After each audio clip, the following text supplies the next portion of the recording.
No. Try turning on the bathroom light. Really hit the, okay, hold on. Now more helpful? Oh yeah. Oh yeah, that's much better. Okay. All Are we right. going to introduce like you did last time? Or no, not this time? Well, this time's a little different. I have some slides. You guys are killing me because I've already started the broadcast, so now I'm going to have to edit this out. Just thank you. All right. But yes, I have some slides, so that's why I'm not standing up this time. It's because I actually have to control that in making sure that so you can see those slides when they come up. Here.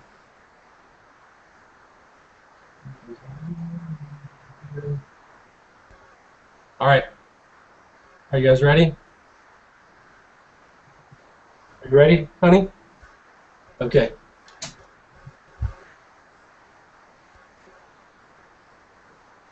Good evening, and thank you for joining us tonight, joining me tonight as we go over a topic that's near and dear to my heart, is health and wellness.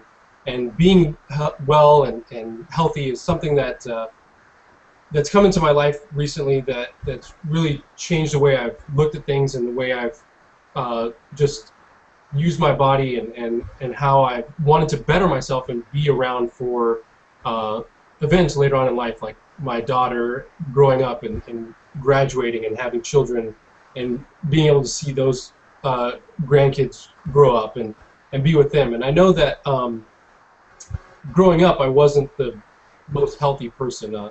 I did play sports and I also did things that made me active, but I didn't follow a healthier lifestyle of eating healthy and being healthy. And that was something that really was missing from what I was doing to have that health and wellness.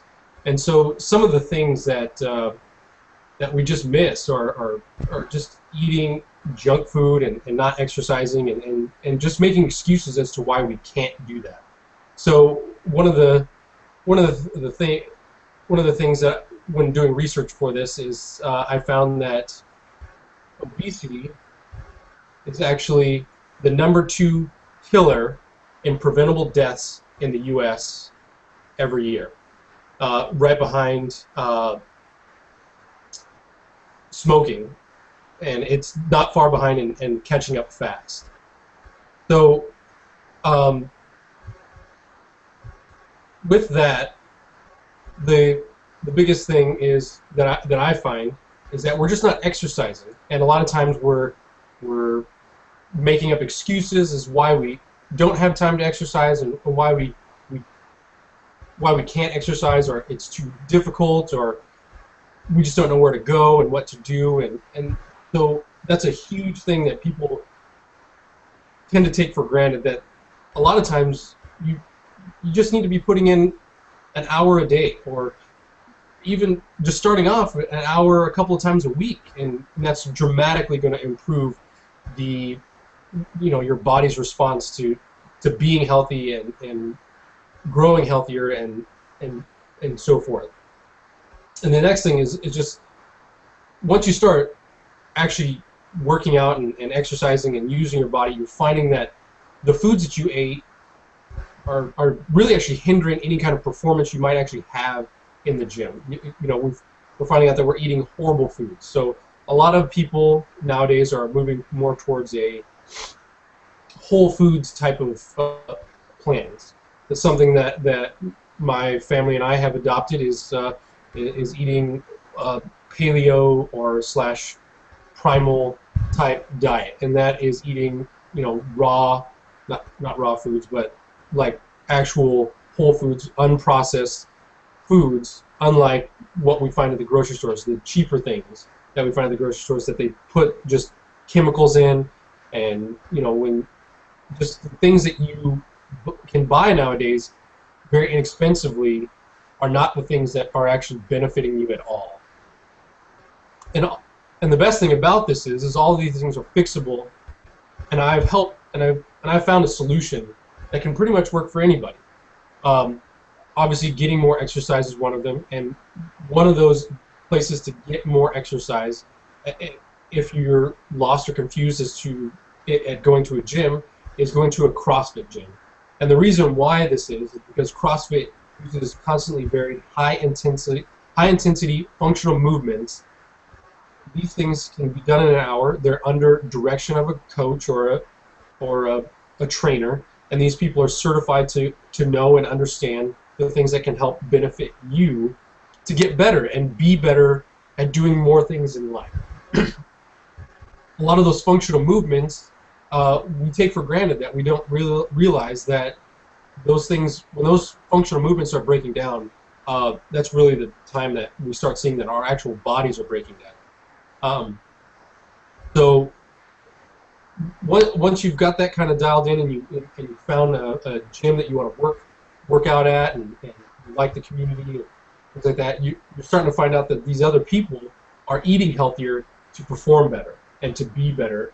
And so that's where that kind of health and wellness comes into play, where we start eating better foods to provide better fuel for us to perform better in the gym and actually obtain better results and just to actually be better. And I know that what you're thinking is, I can't do a certain movement and things like that. Well, the best part about CrossFit is that you don't have to walk into the gym and knock out 30 pull-ups or 50 push-ups and have a 500-pound squat or anything like that. When you show up, they're going to tailor workouts that everybody can do, and they're going to tailor it to the work capacity that you can actually work for.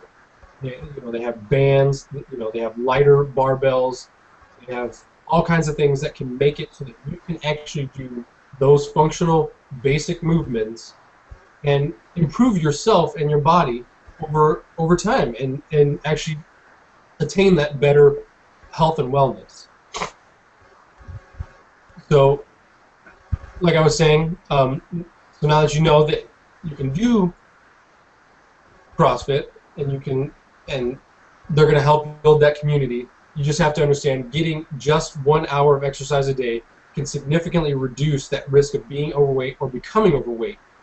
And that's just that's the problem. That is that if without that, if you can reduce those risks and you're keeping yourself off of all kinds of medications that you don't need to actually be on, and by eating food and just being yourself and working out and not taking those things for granted, you're going to better yourself and actually be a better person and be a healthier person for that.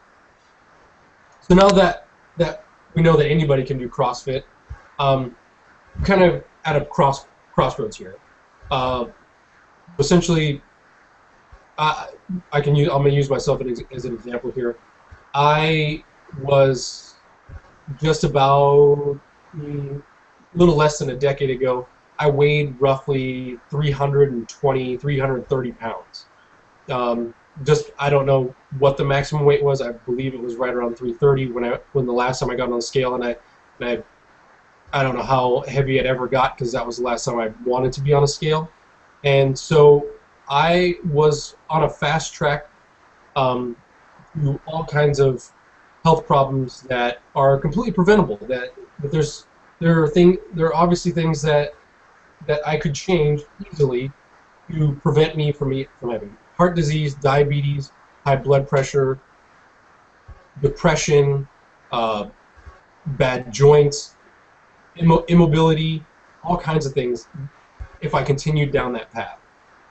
So me and my wife set forth goals and achieved those goals to be more mobile, and actually just be more functional. So that's essentially that's the path that I've taken at this point. Is that I've 18 months ago, roughly 18 months ago, me and my wife joined a CrossFit gym in Arizona, and after walking in that place and literally when we talked to the person, he asked my wife. He didn't ask me. He asked my wife. Right, the first thing out of his mouth was, "Do you think you can do a pull-up?" And if you guys had been there, you would have seen the biggest laugh that my wife has ever given anybody because she told the guy flat out, there's no way I'm ever in my life going to do a pull-up. Well, lo and behold, he pulls out bands and ways to scale this movement, and we did a workout which was 9 minutes of as many reps as possible of pull-ups, push-ups, and squats. And we got through roughly 9 rounds of that. So it was 3 pull-ups, 6 push-ups, and 9 squats. We roughly got through 9 rounds of that. Which you think that's kind of great, but when you start seeing what other CrossFit athletes do, that's nowhere near there. But for us, at that point in time, to show that we could do those movements and be functional and be fit and move closer to fitness was a huge step for us, and immediately hooked us on actually being able to be fit and work out and love what we do working out, because it varied so much. So we walked out of that gym knowing that we had made a life-changing decision to better ourselves through exercise, and a few months down the road, learning how to better eat, we made better choices in buying better foods and just using whole foods instead of processed foods and breads and grains and things like that, where we could actually fuel our body to actually perform better at the gym. So with that, knowing now that we can just make a simple change in our lives to actually find a way to get to a gym, and all we have to do is give up an hour of our day, and we can make this happen. Right now, me and my wife still continue to go to the gym. We can show up at the gym and be out within an hour and have an awesome workout, just like with what I just talked about. And so now there's not really an excuse why you can't give up that minutes to better yourself. And on top of that, join a great community and actually be motivated to better yourself and move closer to that goal of being fit and being well, like the rest of the people at that gym that you're going to go to feel like. So, do we have any questions? All right.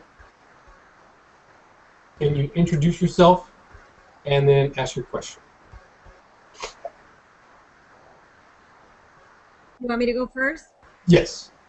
Okay, my question is, you mentioned functional movements. I'm wondering if you can tell me some examples of what functional movements are.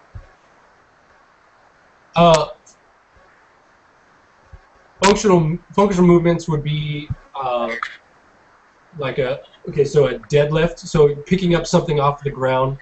So a basic function of that would be squatting. Your ability to actually bend over and squat, and I know a lot of people have a very wide range definition of what squatting actually is, but squatting is actually being able to get the hip crease below parallel or below your knees, and that is a functional movement, is to actually be able to bend down and squat where you can actually squat all the way down where your hip crease is below your knees, so that you can pick something up. That would be the deadlift, where you pick something up off the ground and you can pick it up and put it up overhead. So functional movement is like a monostructural movement, where it's a single hinge is what's being used during that type of movement. Okay, and I forgot to introduce myself. My name is Mary Lundquist, and I am Matt's mother-in-law. I do have one more question. Okay. Okay, you mentioned an hour of exercise per day. Is it important to get that all at once? Or like if I have a few minutes at lunchtime and a few minutes after work, can I break it up? Naturally, yes, you can. As long as you're getting that hour of work in, then yes, then you're fine to actually have that. What the studies were showing is just an hour's worth of work is what needs to be put in. An hour's worth of exercise is what needs to be put in. So breaking it up, still getting you that hour's worth of work. I know that the studies also showed that the full hour is more beneficial because you're actually putting in more work. But maybe in the beginning, you that this is where that CrossFit type high intensity comes into play, where maybe you can be really intense for a half hour, then then be intense for a half hour, because you're going to get the benefit of, I wouldn't say two workouts, but the benefit for exercise by being intense during those those 2 half-hour periods is far greater than being not at optimal or high intensity for a full hour. Does that help answer your question?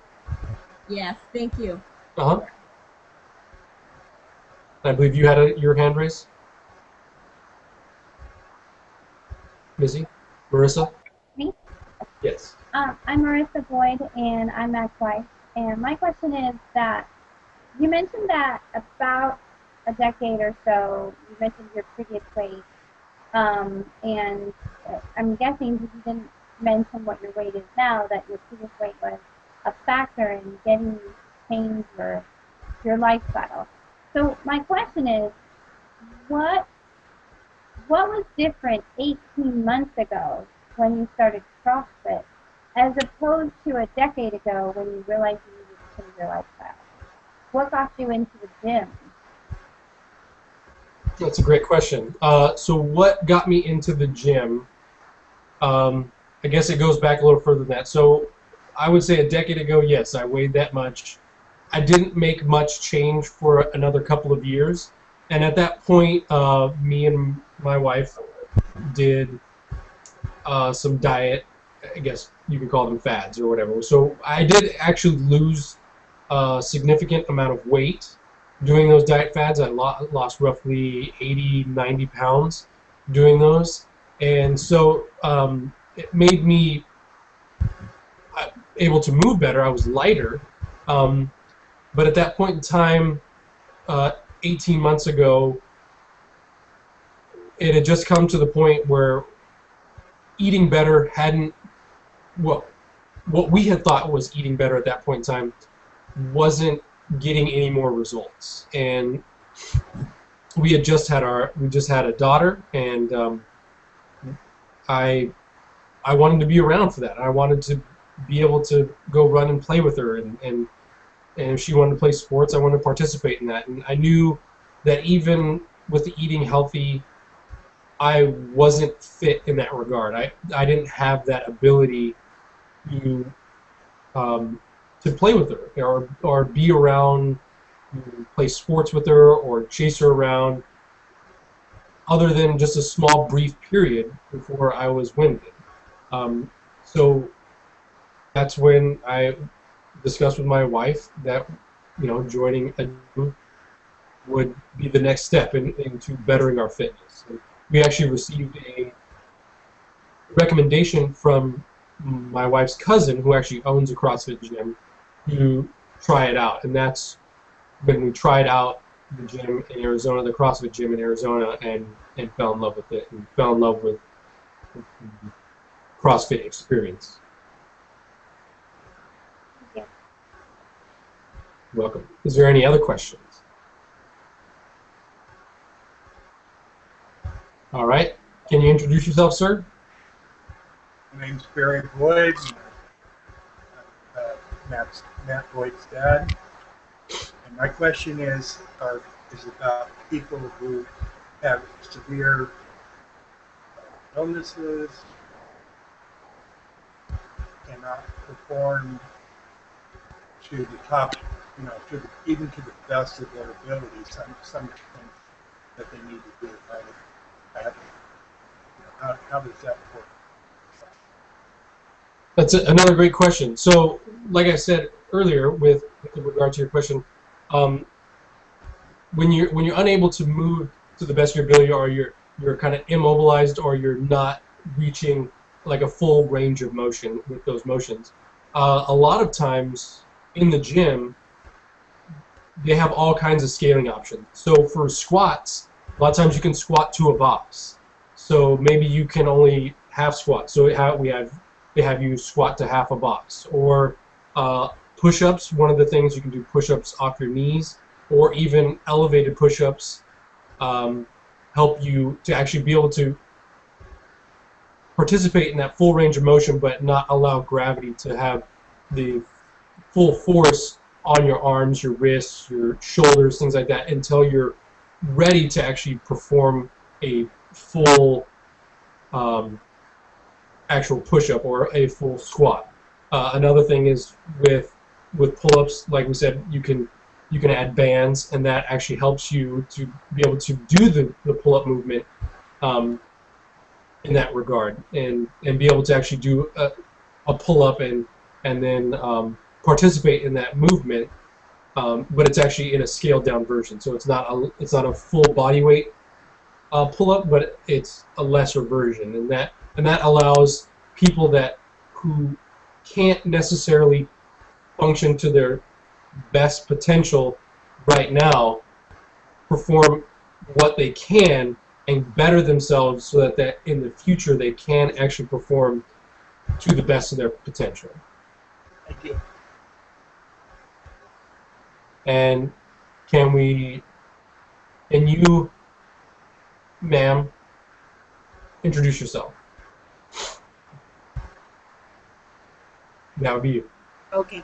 Hi, I'm Kathy Boyd. I'm Matt Boyd's mother, and excellent speech. I'm very happy with that. I just wanted to let you know that tonight you had about 62 ums and ands in your speech, but you showed the passion. It's just how you're saying it. So, excellent job. Thank you. Missy? Yes. I sort of failed at the timekeeping, but not completely. I didn't stop the timer until Mary was asking her first question. So my best estimate is that you had 11 minutes and 45 seconds as your speech, and then the rest of the questions after that. Okay, thank you. Mary? Okay, I can tell you that I didn't catch too many grammar errors. The one that I noticed most prevalent was the phrase "me and my wife." Should be "my wife and I," or both "my wife and I," or something to that nature. You should always mention yourself last. There were several times when you repeated a word, when you said that, or and, that kind of thing. But I think that was more nerves than grammar issues. And you did have several run-on sentences, but again, I think that was more of a nerve thing, or trying to fill the space than an actual grammar error. You also said several times, and that you don't know. I guess was my point about that one. But that's all I was able to note from your speech. All right, thank you. Hey, I thought you did great. Thank you. Thank you. Phil. And so for everybody who's watching this video, this is Pat Marcy. This is my aunt-in-law. Her microphone isn't functioning, but she can actually hear us, hence why she's responding back to us. So I'm doing her introduction for her. That concludes this speech, and again, thank you, everybody. Have a great night.